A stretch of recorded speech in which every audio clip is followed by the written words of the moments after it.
The moment was seared into my memory like a scar that would never heal. It wasn't just what he said that broke me.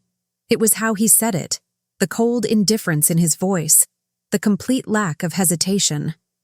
My son, the boy I had raised, nurtured, and loved with every fiber of my being, looked me straight in the eyes and said, "We don't have space for you." It was a sunny afternoon in late spring, the kind of day that should have been filled with warmth and joy, but instead, it marked the day my heart shattered into pieces. I had gone to visit him and his family, hoping to spend some time together, like we used to. As I stepped into their pristine home, I was greeted by the faint smell of lavender air freshener and the distant hum of a dishwasher. It was a beautiful house, a house I had once been proud to help him buy. But now it didn't feel like home. We were standing in the kitchen, the sunlight streaming through the large glass windows, highlighting the polished marble countertops. My son leaned against the counter, arms crossed, his face expressionless. His wife busied herself in the background, pretending not to listen, but I could feel her presence like a shadow looming over me. The air was heavy with tension, and I could sense that this conversation wasn't going to end well. "Mom," he began, his tone clipped and formal, as if he were speaking to a stranger. "We've been talking, and, well, we just don't have the space for you here anymore. You understand, right?" I blinked, unsure if I had heard him correctly. "What do you mean you don't have space for me? I'm not asking for much.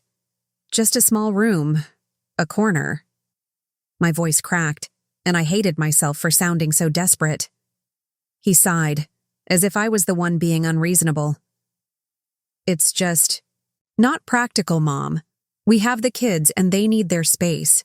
It's not going to work." I turned to his wife, hoping for a shred of compassion, but she wouldn't even meet my eyes. She just kept stirring something in a pot, the clinking of the spoon against the metal, the only sound in the room. "After all I've done for you." "How could you say this to me?" The words tumbled out before I could stop them. My hands trembled as I gripped the back of a chair for support. Memories flooded my mind, staying up late to sew his Halloween costumes, working double shifts to pay for his college tuition, babysitting his kids when he and his wife needed a break. How could all of that mean nothing to him? He shifted uncomfortably, avoiding my gaze. "Mom, it's not like that. You know we love you, but this is what's best for everyone. You'll be fine. You're strong." I couldn't believe what I was hearing. His words felt like knives, each one cutting deeper than the last. My heart pounded in my chest, and for a moment, I thought I might collapse right there in his perfect kitchen. I looked at him, really looked at him, and I didn't recognize the man standing in front of me. This wasn't the little boy who used to run to me with scraped knees, the teenager who used to confide in me late at night, the man who used to say I was his hero. This was someone else entirely, someone cold, ungrateful, and distant. The disbelief turned into a hollow ache, and then the ache turned into anger.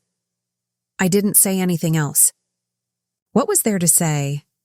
I could feel the lump in my throat growing, the tears threatening to spill over, but I refused to cry in front of him. Instead, I nodded stiffly and turned to leave. As I walked toward the door, I could hear their voices, behind me, soft, muffled, as if I were already fading from their lives. As I stepped outside, the cold wind bit at my face, and I realized that I had nowhere to go. The drive back to my tiny rented room was a blur. My mind replayed his words, over and over, "We don't have space for you." It wasn't just the words themselves that hurt, it was the finality of them. It was as if he had closed a door on me, locking me out of his life for good. When I got back to my room, I sat on the edge of the bed, staring at the faded wallpaper and the single suitcase in the corner. The room was small, barely big enough, for the twin bed and the rickety wooden dresser. But it was all I had. The walls felt like they were closing in on me, suffocating me. As I sat there, the silence was deafening.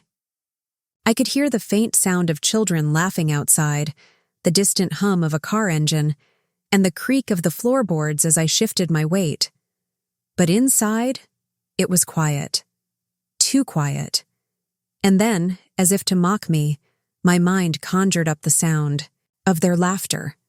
The laughter I had heard earlier that day, coming from the living room as they enjoyed their perfect, happy life without me. It echoed in my head, growing louder and louder until I couldn't take it anymore. The words replayed over and over like a broken record, each repetition cutting deeper into my heart. I buried my face in my hands, the tears finally spilling over, hot and bitter. It felt like my entire world had crumbled under the weight of those 9 simple words. We don't have space for you. I wanted to scream, to yell, to demand answers. I wanted to ask him how he could say something so cruel, how he could turn his back on the woman who had sacrificed so much for him. A part of me clung to the faint hope that this was all some terrible misunderstanding, that he didn't mean it, that he would wake up one morning and realize his mistake, that he would call me, apologize, and make things right. But deep down, I knew better. I had seen the look in his eyes, the coldness in his voice. I knew that if I didn't stand up for myself now, I would always be at their mercy. Let me tell you the whole story, but first subscribe to my channel. It will really help me a lot, and tell me in the comment section from where you're listening to me. So, that night, as I lay awake in my tiny rented room, staring at the cracks in the ceiling, something inside me shifted. The sadness was still there. It clung to me like a heavy fog, but it was joined by something else, something stronger: determination. It started as a small ember, barely flickering in the darkness, but with each passing moment, it grew brighter, hotter, until it filled me completely. If they don't have space for me, I thought, then I'll create my own space. A space so big they'll regret ever pushing me away. I didn't know how I was going to do it yet, but I knew one thing for certain. I wasn't going to let their rejection define me. The next morning, I woke up with a renewed sense of purpose. I told myself that this was just a rough patch, that my son didn't really mean what he said. Maybe he was stressed, or maybe his wife had pressured him into saying it. After all, I had raised him to be kind and compassionate. Surely, this wasn't the man he truly was. So I decided to try harder. I told myself, I'll fix this. I'll show him that I'm not a burden. My fingers trembled as I picked up the phone. The dial tone rang in my ear, each second stretching into eternity. When he finally answered, his voice was clipped and distant, a far cry from the warmth I had once known. I forced myself to sound cheerful, as if nothing had happened. "Hey, sweetheart," I began, my tone light and measured. "I've been thinking maybe I can help out around the house. I could cook, or clean, or even babysit the kids more often. I just want to make things easier for you and your wife." There was a long pause. I held my breath, hoping against hope that he would say yes, that this was my chance to repair whatever had gone wrong. But then he sighed heavily, and I could almost hear the impatience in his voice. "Mom, we don't need help. We've got everything under control. You should focus on yourself." I swallowed the lump in my throat, trying to keep my voice steady. I just want to be useful. I don't want to get in the way." He sighed again, the sound like a door closing between us. "You're not in the way," he said, but the words felt hollow. "It's just better this way. Trust me." Despite his cold response, I wasn't ready to give up. A few days later, I decided to take matters into my own hands. I showed up at their house unannounced, determined to spend some time with my grandchildren. I brought along a tray of baked goods, chocolate chip cookies and banana bread, the kind my son used to love when he was a kid. I thought that maybe, just maybe, This small gesture could remind him of the bond we once shared. When I arrived, his wife opened the door. She looked surprised to see me, and not in a good way. Her eyes flicked to the tray in my hands, and she forced a tight, polite smile. "Oh," she said, her voice clipped. "We weren't expecting you." "I thought I'd stop by and surprise you," I said, forcing a smile of my own. "I brought some treats for the kids." She hesitated, and for a moment, I thought she might shut the door in my face. But then she stepped aside, her tone begrudging. "Well, come in, I guess." The house was immaculate as always. The kids were playing in the living room, their laughter ringing out like music. My heart warmed at the sight of them, and I sat, the tray down on the kitchen counter, eager to join them. But before I could, my daughter-in-law cleared her throat, her tone sharp. "Actually, the kids have a play date soon. They'll be leaving in a few minutes." "Oh," I said, my smile faltering. "Maybe I could take them to the park instead. I'd love to spend some time with them." She shook her head quickly, her voice firm. "No, that's okay. We've already made plans." I felt the sting of rejection, but I tried not to let it show. I sat down at the kitchen table, hoping to chat with her instead, but she busied herself with cleaning, barely acknowledging my presence. When my son finally came home from work, he seemed surprised to see me. "Mom, what are you doing here?" he asked, his tone more annoyed than anything else. "I just wanted to see the kids," I said softly, my voice tinged with hope. He exchanged a glance with his wife, and I could see the tension in his expression. "Next time, can you call first? We've got a lot going on right now." My chest tightened, but I nodded, swallowing my hurt. "Of course. I'm sorry." As I left their house that day, I couldn't shake the feeling that I didn't belong there anymore. The warmth and love I had once known felt like a distant memory, replaced by cold indifference and polite rejection. The worst moments, however, always seemed to happen at family gatherings. A few weeks later, I was invited to a birthday party for one of my grandchildren.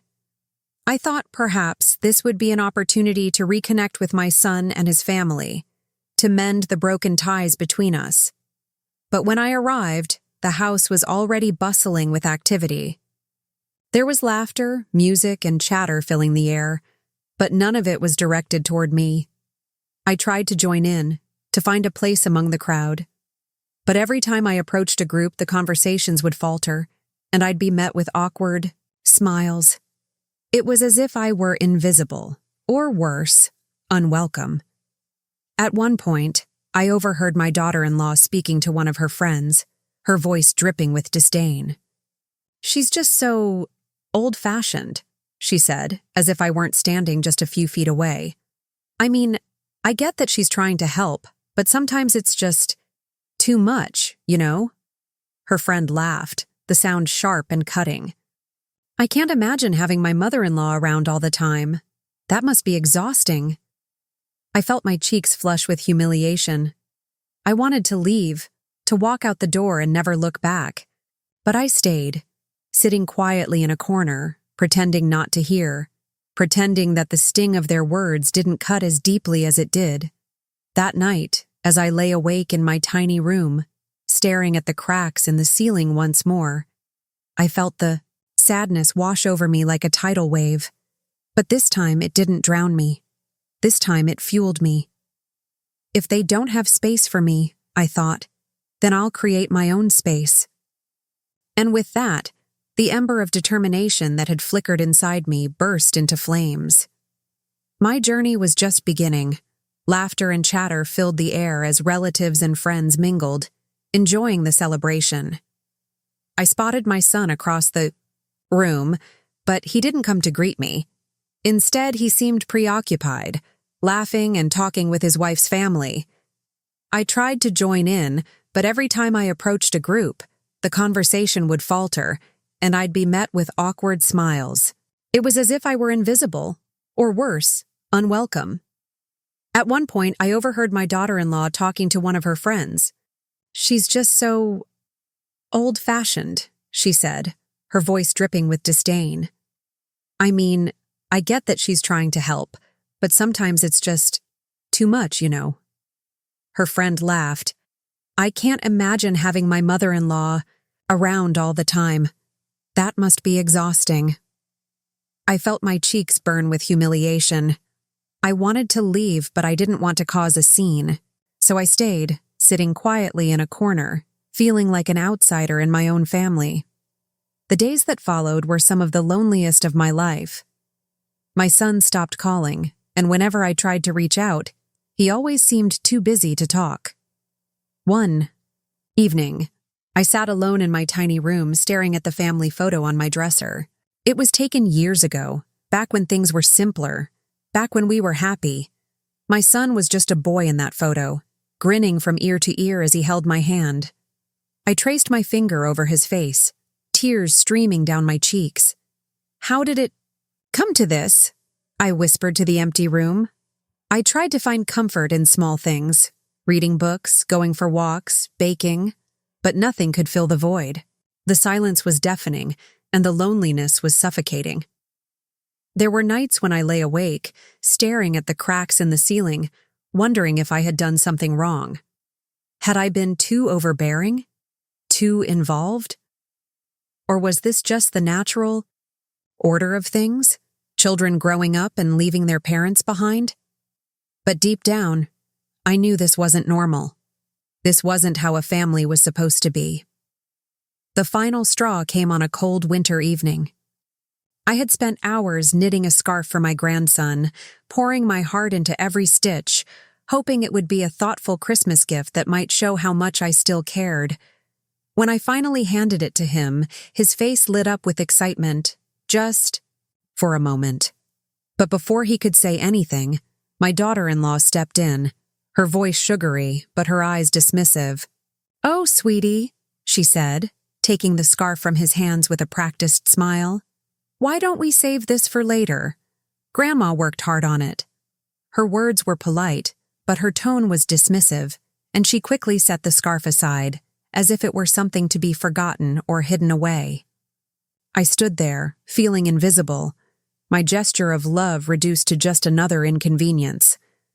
That night, as I walked home through the snow, the cold seeped through my coat and into my bones. But the chill outside was nothing compared to the coldness I'd felt in my son's home. Their rejection had been the final blow, the moment I truly understood that no matter how hard I tried or how much I gave, I would never be truly welcomed in their lives.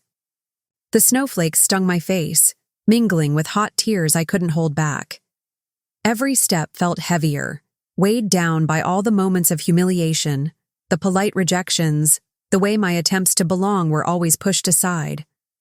The words, "they didn't want me, they had no space for me," echoed in my mind like a cruel taunt, each repetition striking deeper into my heart. For weeks, I'd allowed myself to drown in sorrow, replaying every moment of rejection, every cold glance, every dismissive word. I questioned everything about myself, wondering what I had done wrong and why I had become so easy to discard. But that night, somewhere between the sting of tears freezing on my cheeks and the crunch of snow beneath my boots, a strange clarity broke through the sadness. I realized I didn't need them. I didn't need their approval, their pity, or their space. If they didn't have space for me, I would create my own. And not just any space. I would create a space so grand, so magnificent, that it would stand as a testament to my worth. A space that would remind me, every single day, that I was more than enough. By the time I reached my tiny rented room, numb and exhausted, the sadness that had weighed on me for so long was starting to lift, replaced by something stronger: determination. As I closed the door behind me and shrugged off my coat, I felt a spark of hope flicker to life. It was faint, but it was there, and I clung to it like a lifeline. That night I sat at my small, wobbly table with a notebook and pen, scribbling down ideas. My hands shook, not from the cold, but from the excitement bubbling inside me. I didn't know exactly what my plan would look like yet, but I knew one thing for certain. I was going to build a home, not just a house, but a mansion, a place that was mine and mine alone, a sanctuary where I could live freely without fear of being unwanted. The very thought of it filled me with a sense of purpose I hadn't felt in years. I let my mind wander, dreaming of high ceilings, sunlit rooms, and a garden bursting with color and life, every detail a reflection of the love and care I had always given to others but would now give to myself. The next day, I began my research. I spent hours at the local library, poring over books and articles about home design, construction, and real estate. I didn't have much money, but I was determined to make this dream a reality. Every spare moment was spent learning how to budget, how to find the right contractors, how to navigate zoning laws. I started small, creating a vision board filled with pictures of luxurious mansions and cozy interiors. I imagined running, my fingers along smooth banisters, sunlight streaming through expansive windows, and the sense of peace that would come from knowing I was finally home. It wasn't just about building a house, it was about creating a life where I belonged, where I could invite in warmth and laughter on my own terms, with no fear of rejection. But dreaming wasn't enough. I needed money, and I needed a plan. I took a hard look at my finances, listing every expense and every source of income. It wasn't much, but I was determined to make it work. I started taking on odd jobs, babysitting, tutoring, even sewing quilts to sell at the local market. Every penny I earned went straight into my mansion fund. It wasn't easy, and there were days when exhaustion threatened to overwhelm me, when my hands ached from work and my spirit flagged from the long road ahead. But every time I felt like giving up, I reminded myself of why I was doing this. I thought of the dismissive glances from my daughter-in-law, the cold indifference in my son's voice, and the warmth I longed for but never found in their home. And then I thought of the mansion I would build, the place where I would finally belong, the place that would be an unshakable reminder that I was worthy of care and happiness. The months passed, and slowly but surely, my savings grew. With each deposit into my account, I felt a renewed sense of hope and confidence. I was no longer the woman who sat quietly in the corner, hoping for scraps of kindness. I was building something for myself, piece by piece, day by day, and with every step forward, I reclaimed a little more of my dignity and joy.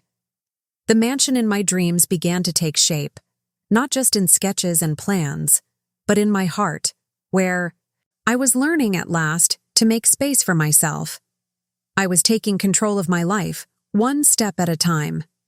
Each day brought with it new challenges, but also new opportunities to prove to myself that I was capable of building something extraordinary. I reached out to real estate agents and contractors, carefully explaining my vision and negotiating prices. At first, their skepticism was palpable. A middle-aged woman with no prior experience in construction, talking about building a mansion as if it were the simplest thing in the world. But I didn't let their doubt deter me. I stood tall, my voice steady, and made it clear that I was serious. My determination left no room for doubt, and eventually, they began to see that I wasn't just dreaming, I was doing. When I finally found the perfect plot of land, a sprawling stretch of green on the outskirts of town, I knew it was meant to be. The land was bordered by a line of tall, majestic trees that swayed gently in the breeze. The open field seemed to stretch endlessly, offering a sense of freedom and possibility I hadn't felt in years. Standing there, looking out at the vast expanse, I closed my eyes and let my imagination paint the future. I could already see it. The curved driveway winding up to the front door, the grand staircase inside leading to sunlit bedrooms, the cozy reading nook by the window where I would finally find peace. That vision became my anchor, something to hold on to even on the hardest days. The construction process began with excitement and purpose. Watching the first shovels of earth being lifted felt like a symbolic moment, as if I were burying the pain of the past and planting the seeds of a new beginning, but it wasn't without its hurdles. There were setbacks, delayed permits, unexpected costs, and moments of doubt when I wondered if I had bitten off more than I could chew. But I refused to let those obstacles stop me. I was on the site every day, overseeing every detail, from the placement of the foundation to the angle of the windows. The contractors often joked that I was more dedicated than they were, but I didn't mind. This wasn't just a project. It was my dream. As the mansion began to take shape, so did I. The woman who had once been weighed down by sadness and rejection was transforming into someone stronger, someone who knew her worth. I started taking better care of myself, both physically and emotionally. I updated my wardrobe, trading in my plain, worn-out clothes for outfits that made me feel confident and beautiful. I began to smile more, laugh more, and hold my head high. For the first time in years, I felt truly alive. When the mansion was finally complete, it was more beautiful than I could have ever imagined. The high ceilings and large windows made the space feel open and welcoming, inviting sunlight to stream in and fill the rooms with warmth. The garden was a riot of colors, bursting with life, roses in shades of red and pink, daisies with their cheerful faces turned toward the sun, and lavender that filled the air with its calming scent. Every room in the house was a reflection of me, warm, vibrant, and full of life. Standing in the grand entryway, I looked up at the chandelier that sparkled like 1,000 stars. Its crystals caught the light and cast tiny rainbows across the walls, a reminder of the beauty that could emerge after a storm. I felt a surge of pride and joy that was almost overwhelming. This wasn't just a house, it was my space, my sanctuary, my triumph. The living room, with its soft cream walls and massive stone fireplace, became my favorite place. The fireplace wasn't just a functional addition, it was a statement, a symbol of warmth and resilience. The stone surround was carefully chosen, a mix of earthy grays and soft whites that added texture and dimension to the room.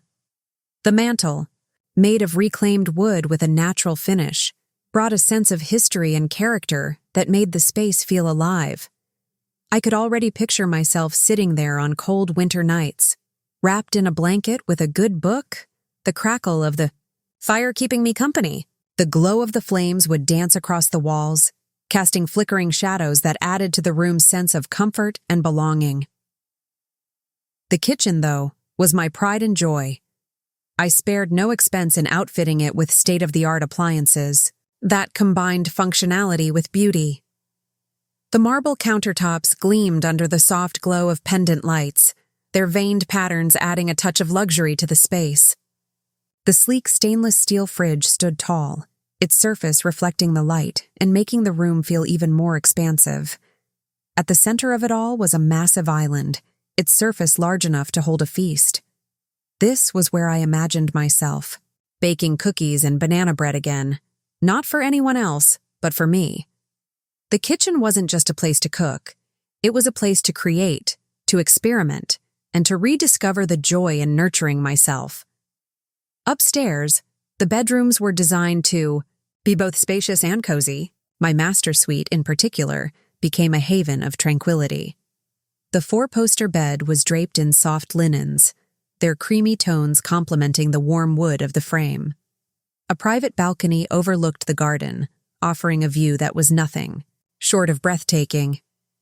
On quiet mornings, I imagined stepping out onto that balcony with a cup of tea in hand, the cool breeze carrying the scent of flowers and the sound of birdsong. The ensuite bathroom was a slice of heaven, complete with a clawfoot tub that invited long, luxurious soaks. The tiles were a soft mosaic of blues and whites, reminiscent of the ocean, and the fixtures gleamed like polished silver. It was a space designed for relaxation, a space that felt like an embrace. but it was the garden that truly brought the mansion to life. I spent hours planning every detail, from the winding stone pathways to the vibrant flower beds bursting with color. Roses in shades of red, pink, and white lined the edges, their fragrance filling the air. Lavender added a touch of purple, its calming scent drifting through the breeze. Sunflowers stood tall and proud, their golden faces turned toward the sun. In one corner, I planted a small vegetable patch, just like the one I'd had when my son was a boy. At the heart of the garden was a koi pond, its still waters reflecting the blue sky above. The pond was surrounded by lush greenery, and the gentle sound of water trickling over stones added a sense of serenity. Standing in the middle of that garden, I felt a quiet peace settle over me. It was as if I had finally created a space where I could truly belong. One evening, as I stood on the balcony overlooking the garden, a thought struck me. I had gone from being told I had no space to creating a home so big I could host 100 guests. And yet, it wasn't the size of the mansion that mattered. It was what it represented. It was proof that I could overcome anything, that I was capable of more than I had ever believed. I realized that I didn't need my son's approval or his family's acceptance to be happy. I didn't need their space, their pity, or their validation. I had created my own space, and in doing so, I had found myself. This journey wasn't just about building a mansion, it was about reclaiming my life. It was about turning pain into power, rejection into resilience, and sadness into strength. And as I stood there, with the cool evening breeze brushing against my skin and the scent of flowers filling the air, I felt something I hadn't felt in a long time. Peace. The mansion was more than just a building. It was a symbol of my worth, my strength, and my determination. It was a reminder that no matter how many times life knocked me down, I could always rise again. And as the sun set on the horizon, casting a golden glow over my new home, I knew that this was just the beginning of a new chapter. A chapter filled with hope, joy, and the unwavering belief that I was enough. This was where I imagined myself, baking cookies and banana bread again, not for anyone else, but for me. The kitchen wasn't just a place to cook, it was a place to create, to experiment, to find joy in the simple act of nourishing myself. Every drawer, every cabinet, every detail was chosen with care, ensuring that the space was as practical as it was beautiful. Upstairs, I designed bedrooms that were spacious yet cozy, each with its own unique charm. The master suite was my haven of tranquility, a retreat from the world. The four-poster bed was draped in soft linens, their creamy tones complementing the warm wood of the frame. A private balcony overlooked the garden, offering a view that was nothing short of breathtaking. On quiet mornings, I imagined stepping out onto that balcony with a cup of tea in hand, the cool breeze carrying the scent of flowers and the sound of birdsong. The ensuite bathroom was a slice of heaven, complete with a clawfoot tub that invited long, luxurious soaks. The tiles were a soft mosaic of blues and whites, reminiscent of the ocean, and the fixtures gleamed like polished silver. It was a space designed for relaxation, a space that felt like an embrace. But it was the garden that truly brought the mansion to life. I spent hours planning every detail, from the winding stone pathways to the vibrant flower beds bursting with color. Roses in shades of red, pink, and white lined the edges, their fragrance filling the air. Lavender added a touch of purple, its calming scent wafting through the breeze. Sunflowers stood tall and proud, their golden faces turned toward the sun. In one corner, I planted a small vegetable patch, just like the one I'd had when my son was a boy. It was a nod to the past, a reminder of simpler times. At the heart of the garden was a koi pond, its still waters reflecting the blue sky above. The pond was surrounded by lush greenery, and the gentle sound of water trickling over stones added a sense of serenity. Standing in the middle of that garden, I felt a quiet peace settle over me. It was as if I had finally created a space where I could truly belong. As the final touches were added to the mansion, I couldn't help but feel a swell of pride. The crystal chandelier was hung in the entryway, its cascading tiers of glass catching the light and casting a warm, golden glow over the space. The furniture arrived piece by piece, each item carefully chosen to reflect my style and taste. The living room was adorned with plush sofas and armchairs, their soft fabrics inviting relaxation. The dining room table was a masterpiece of craftsmanship, its polished wood surface gleaming under the light of a pendant lamp. When the last chair was placed and the last curtain hung, I stood in the middle of the living room and took it all in. This was mine. Every inch of this mansion was built with my hard work, my perseverance, and my refusal to give up. The day my son came to visit was not planned. I hadn't spoken to him in months, and I assumed he was content to keep it that way. But one afternoon, as I was pruning the roses in my garden, I heard the crunch of gravel under tires and looked up to see his car pulling into the driveway. My heart skipped a beat, a mix of emotions flooding through me, surprise, apprehension, and a flicker of hope. I straightened, brushing dirt from my hands, and watched as he stepped out of the car. His eyes widened as he took in the sight of the mansion, his gaze sweeping over the grand facade, the manicured lawn, and the blooming garden. "Mom?" he called out, his voice uncertain. Is this your house?" "Yes," I said simply, walking toward him. My tone was calm, but inside I felt a surge of satisfaction. He looked around, his expression a mix of disbelief and awe. How did you afford this?" he stammered. "I worked for it," I replied, my voice steady. "Every penny, every brick, every flower. I built this without you, and I don't need you anymore." He flinched as if I had slapped him, and for a moment I saw something in his eyes, regret, perhaps, or shame. "Mom, I didn't know you were planning this. You never told me." "I didn't need to," I said, folding my arms. "You made it clear that there was no space for me in your life, so I decided to create my own space. And I did." He looked down at his shoes, his shoulders slumping.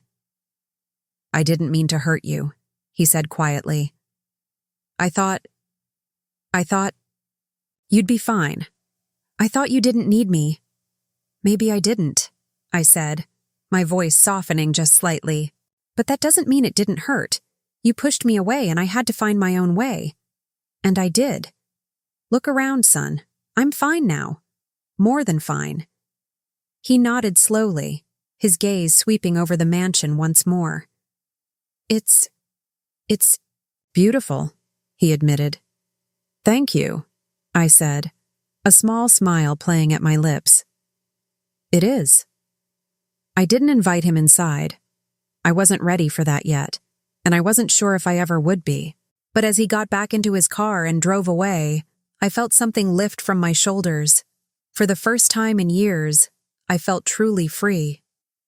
I straightened, brushing dirt from my hands, and watched as he stepped out, his expression a mix of confusion and disbelief. "Mom?" he called out, his voice uncertain as he took in the sight of the mansion. Is this your house?" "Yes," I said simply, walking toward him. I kept my tone calm, but inside, I felt a surge of satisfaction. He looked around, his eyes wide as he took in the towering structure, the manicured lawn, the blooming garden. How did you afford this?" he stammered. "I worked for it," I replied, my voice steady. "Every penny, every brick, every flower. I built this without you, and I don't need you anymore." He flinched as if I had slapped him, and for a moment I saw something in his eyes, regret, perhaps, or shame.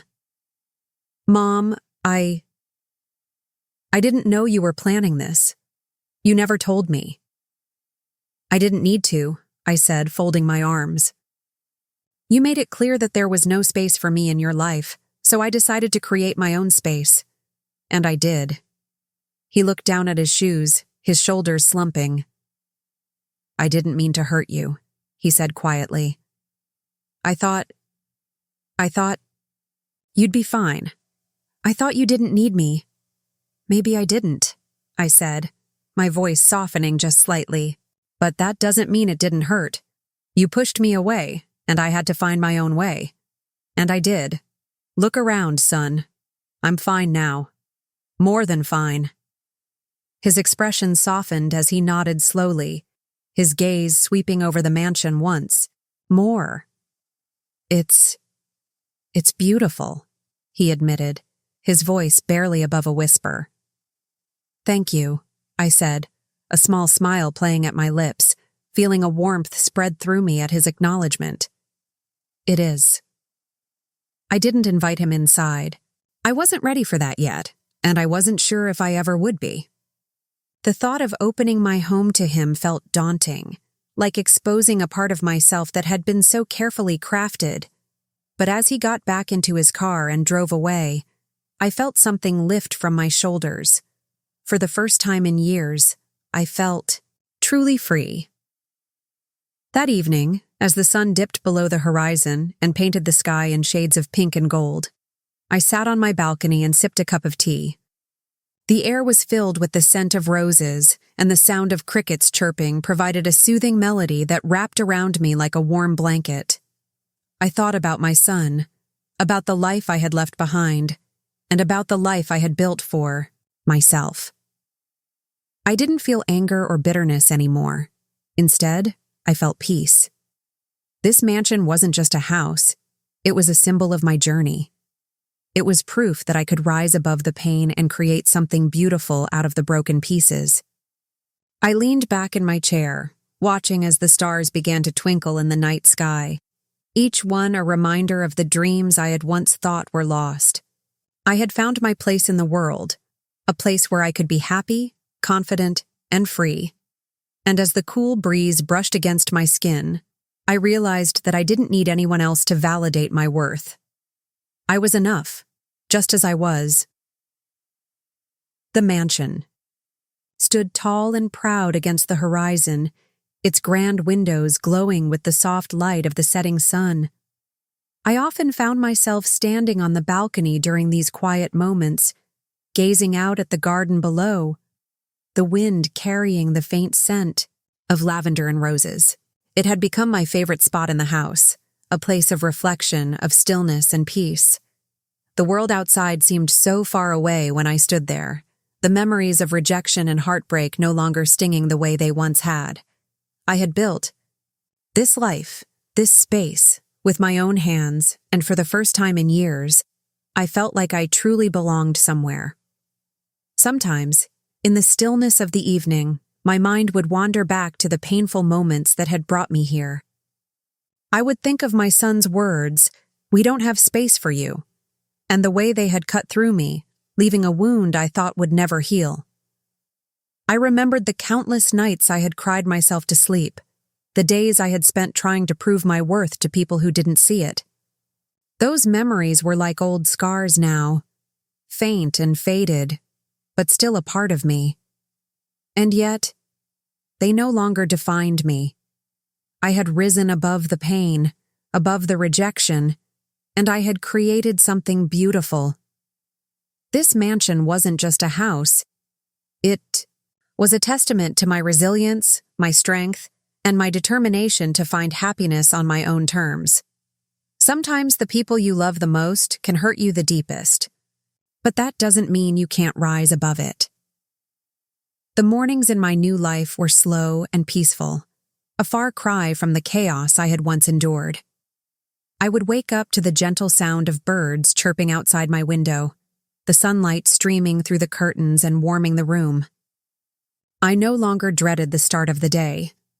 Instead, I looked forward to the little rituals that brought me joy, brewing a fresh cup of coffee in my luxurious kitchen, tending to the flowers in my garden, or reading a book in the cozy nook I had created by the bay window. I found solace in the solitude, but I also discovered a new sense of community. My neighbors, curious about the woman who had built the grand mansion on the hill, began to drop by with friendly smiles and warm greetings. They brought homemade treats and flowers, eager to welcome me into their lives. I found myself laughing and sharing stories, feeling the warmth of connection that had been absent for so long. With each passing day, I embraced the life I had built.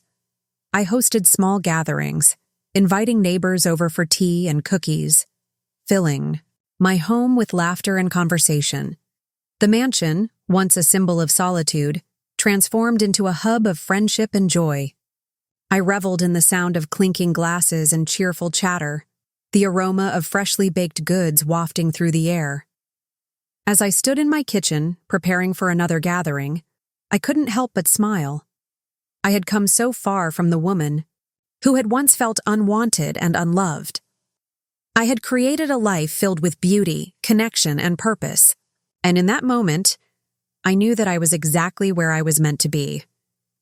The journey had not been easy, but it had been worth every struggle.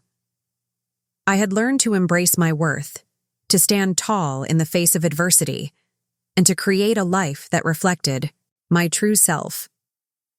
I had built a mansion, yes, but more importantly, I had built a home, a place where I could be myself, free from judgment and filled with love.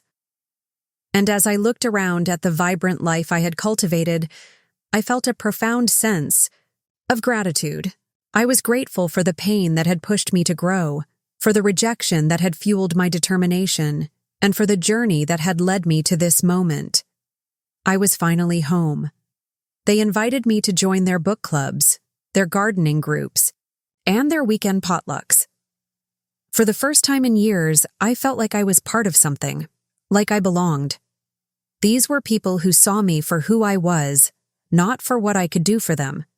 One particularly sunny afternoon, I hosted a small gathering at the mansion, a tea party in the garden, complete with freshly baked scones, delicate china, and the soft hum of classical music playing in the background.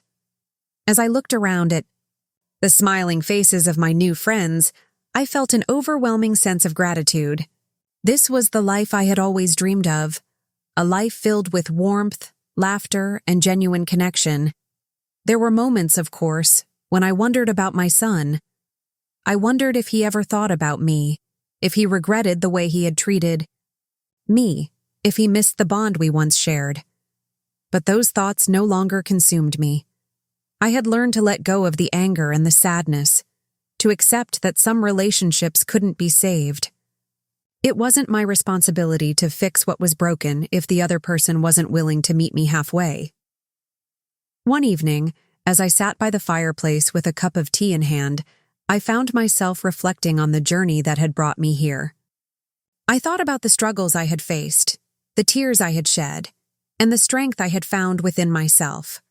I realized that the mansion wasn't just a physical structure. It was a symbol of my transformation. It was a reminder that I was capable of more than I had ever imagined, that I could create a life of joy and fulfillment even in the face of adversity. I leaned back in my chair, the crackling of the fire filling the room, and smiled.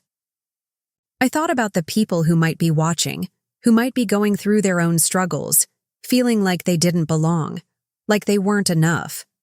And I wanted to tell them, never let anyone tell you that you don't belong. You can always build your own space. Life is unpredictable and it's not always fair. Sometimes the people you love the most can hurt you in ways you never thought possible. But that pain doesn't have to define you.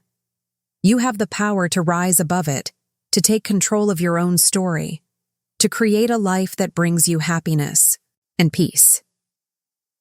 As the days turned into weeks and the weeks into months, the mansion became more than just a home. It became a beacon of hope. I began hosting events for the community, opening my doors to those who needed a place to feel welcome. Whether it was a holiday dinner for neighbors who had no family nearby or a charity fundraiser for a local cause, the mansion became a space of joy, connection, and purpose. One day, as I walked through the garden, the sun warm on my back and the scent of roses heavy in the air, I realized something. I was happy. Truly, deeply happy. I didn't need anyone's approval or validation to feel whole. I had found my place in the world, and it was exactly where I was meant to be. I stopped by the koi pond, watching as the fish glided gracefully through the water, their colors shimmering in the sunlight. I thought about how far I had come. How, as the seasons changed and the years passed, my mansion became more than just a house. It became a home, a sanctuary, and a testament to the strength of the human spirit. I learned that healing isn't a linear journey. Some days were easier than others, but with each passing moment, I grew stronger, more confident, more myself. The garden became my sanctuary. What started as carefully planned flower beds soon transformed into a vibrant ecosystem of life. I spent hours tending to the roses, the lavender, the vegetable patch. Each plant was a metaphor for my own journey, starting from a small seed, facing harsh conditions, but ultimately blooming into something beautiful and resilient. The koi pond became my meditation spot. I would sit by its edge for hours, watching. The fish glide gracefully through the water, their movements a reminder that peace can be found even in the most unexpected places. Slowly, I began to rebuild my life, not by seeking validation from those who had hurt me, but by creating connections. That truly mattered. The local community became my new family. I started hosting small gatherings, book clubs, gardening workshops, charity events. My mansion, once a symbol of my solitude, became a place of warmth and connection. Neighbors who had initially been curious about the newcomer soon became close friends. There was Martha, a retired teacher who shared my love for baking, and Robert, a local artist who would spend hours painting in my garden. One summer evening, as I hosted a small dinner party on my expansive patio, I looked around and realized something profound. The table was filled with laughter, conversation, and genuine connection, something I had been missing for so long. These weren't obligatory family gatherings filled with tension and unspoken hurts. These were genuine friendships, built on mutual respect and kindness. My grandson was the first from my son's family to reach out. It happened unexpectedly, on a crisp autumn morning. A letter arrived, hesitant and carefully written. He explained that he had been thinking about me, that he missed our relationship. I could see the struggle in his handwriting, the desire to connect, tempered by the family's previous rejection. I didn't respond immediately. Healing takes time, and I had learned that I didn't need to rush into anything that didn't feel right. But I kept the letter, a small reminder that relationships could change, that hope was always possible. As the years went by, my mansion became more than just a physical space. It was a sanctuary of self-discovery. I took up painting, something I had always wanted to do but never found the time or courage. The large, airy studio I had designed became my creative haven. My canvases were filled with vibrant colors, landscapes, abstract representations of my journey, portraits of the friends I had made. I traveled, something I had always dreamed of but never thought possible. With my newfound independence and the income from renting out a portion of my property, I explored the world. I visited art galleries in Paris, took cooking classes in Italy, walked along the beaches of Greece.